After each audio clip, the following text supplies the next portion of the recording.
अजितदादा पवार अपघात की घातपात. महाराष्ट्राच्या राजकारणातील एक असा पहाडी आवाज जो अचानक शांत झाला. पण ही शांतता नैसर्गिक आहे की ही वादळापूर्वीची शांतता आहे? ज्या विमानाने अजितदादांना कायमचं हिरावून नेलं त्या विमानाचे अवशेष तर गोळा झाले, पण जनतेच्या मनातील या प्रश्नाचं काय? आज जय चौधरी क्रिएटरवर आपण पडद्यामागच्या अशा काही गोष्टी उलगडणार आहोत ज्या कदाचित तुम्हाला विचार करायला भाग पाडतील. सविस्तर विश्लेषण, 5 मुख्य संशयास्पद पैलू. मुद्दा क्रमांक 1, तांत्रिक अनाकलनीयता, द टेक्निकल मिस्ट्री.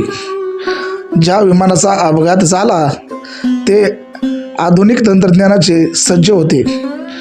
खराब हवामानाचा तर्क दिला जातोय, पण त्याचवेळी इतर विमानांची उड्डाणे सुरळीत कशी होती? ब्लॅक बॉक्स मध्ये नेमकं काय दडलंय? एअर ट्रॅफिक कंट्रोल ATC सोबत झालेले शेवटचे संभाषण जाहीर का केले जात नाही? या तांत्रिक गोष्टीकडे दुर्लक्ष करून केवळ अपघात म्हणून घाईचं ठरेल. मुद्दा क्रमांक 2, इतिहासाची पुनरावृत्ती की योगायोग. भारताच्या राजकारणात यापूर्वीही संजय गांधी, माधवराव सिंधिया आणि YS राजशेखर रेड्डी यांच्यासारख्या मोठ्या नेत्यांचे मृत्यू विमान अपघातात झालेले आहेत. या प्रत्येक घटनेमागे एक राजकीय पोकळी निर्माण झाली. अजितदादांच्या बाबतीतही ते जेव्हा एका विशिष्ट राजकीय वळणावर होते तेव्हाच हे घडणं हा केवळ किंवा निव्वळ योगायोग मानायचा का? मुद्दा क्रमांक 3, विलिनीकरणाची राजकीय घाईगडबड, द पॉलिटिकल रोष. संविधानिक आणि भावनिक दृष्ट्या विचार करा. एका बाजूला अंत्यसंस्काराचे विधी सुरू आहेत आणि दुसऱ्या बाजूला चिन्ह आणि पक्ष एकत्र करण्याच्या बैठका सुरू आहेत. निवडणूक आयोगाने जेव्हा घड्याळ आणि तुतारी यांना स्वतंत्र अस्तित्व दिलं आहे, मग कोर्टाची प्रक्रिया पूर्ण होण्याआधीच ही विलिनीकरणाची घाई कोणासाठी? कोणाला सत्तेची इतकी घाई लागली आहे की त्यांना रडण्यासाठीही वेळ नाही? मुद्दा क्रमांक 4, उपमुख्यमंत्री पदाची संविधानिक गोडबंगाल. उपमुख्यमंत्री पद हे राज्यघटनेत कोठेही नमूद नाही. ते एक राजकीय सोयीचं पद आहे. अशा नाममात्र पदासाठी एका दुःखी कुटुंबातील व्यक्तीला तातडीने शपथ घ्यायला लावणं, यातून काय सिद्ध होत आहे? सत्ता महत्त्वाची की माणुसकी? हा प्रश्न आज प्रत्येक कार्यकर्ता विचारत आहे. मुद्दा क्रमांक 5, पार्थ पवार आणि राज्यसभेचे गणित.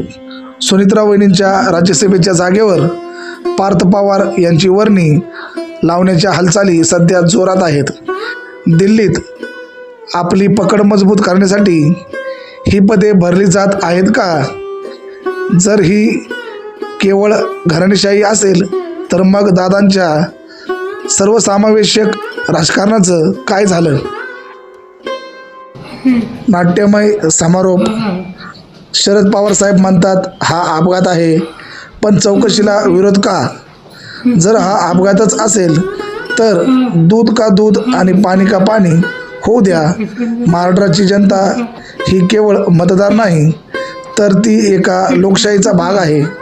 जेव्हा एखादा लोकनेता जातो तेव्हा त्याचं उत्तर देणं सरकारचं आणि मोठ्या नेत्यांचं कर्तव्य असतं. मित्रांनो, हे प्रश्न आज मी विचारतोय कारण उद्या कदाचित उशीर झालेला असेल. सत्य दाबता येत नाही, ते उफाळून बाहेर येतच. तुम्हाला काय वाटतं? सत्तेच्या या खेळात सत्याचा बळी दिला जात आहे का? तुमचे मत कमेंट बॉक्समध्ये निर्भीडपणे मांडा. अशाच अभ्यासपूर्ण आणि सडेतोड विश्लेषणासाठी आपल्या जय चौधरी क्रिएटर चॅनलला सबस्क्राईब करा. हा व्हिडिओ शेअर करून प्रत्येक कार्यकर्त्यापर्यंत पोचवा, जेणेकरून सत्याचा शोध सुरू राहील. जय हिंद, जय महाराष्ट्र. पाहत रहा जय चौधरी क्रिएटर. जय हिंद, जय भारत, जय संविधान, जय भीम, नमो बुद्धाय. मित्रांनो, अजितदादा पवार हे कुणा एका पक्षाचे प्रमुख नसून किंवा कुणा एका कुटुंबाचे प्रमुख नसून ते तुमच्या आमच्यामधील एक लोकनेते आहेत. आपण लोकशाहीच्या मार्गाने चालणारे लोक आहोत, लोकशाहीत नांदणारे लोक आहोत. त्यामुळे एखाद्या चांगल्या व्यक्तीला गमावणं म्हणजे आपल्या घरातील एखाद्या व्यक्तीला गमावण्यासारखं आहे. म्हणून यामागे अपघात आहे की घातपात याची चौकशी झालीच पाहिजे. हे आपण जोपर्यंत होत नाही तोपर्यंत आपण थांबणार नाही. धन्यवाद, धन्यवाद, धन्यवाद.